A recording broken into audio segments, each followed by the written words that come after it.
আলাইকুম। আজকে আমি করলা ভর্তা বানাবো।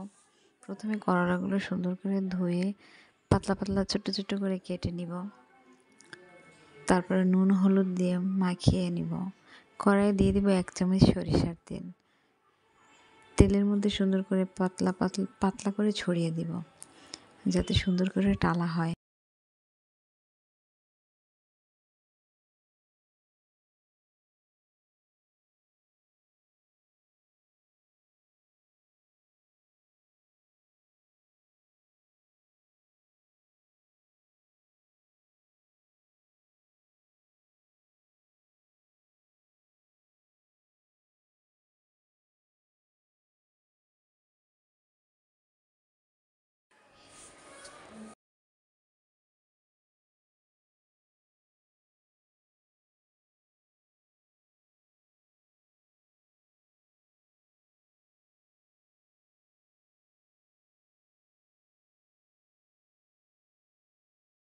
করলাটা আমার টালা হয়ে গেছে, মরিচ টেলে নিয়েছি।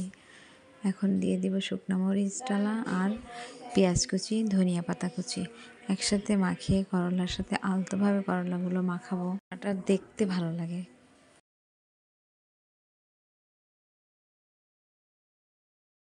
সরিষার তেল। এভাবে করলা ভর্তা বানালে কিন্তু 1 প্লেটের জায়গায় 2 প্লেট ভাত খাওয়া যায়। আর জ্বর আসলে মুখে যদি রুচি না থাকে, এই করলা ভর্তাটা ভাত খাবেন, অনায়াসে মুখে রুচি চলে আসবে। আমাদের স্বাস্থ্যের জন্য খুবই ভালো। এভাবে করলা ভর্তা বানাবেন। আর ভিডিওটা ভালো লাগলে লাইক কমেন্ট শেয়ার করবেন, সাবস্ক্রাইব করবেন, আমাকে সাপোর্ট করবেন, আমার জন্য দোয়া করবেন। আল্লাহ হাফেজ।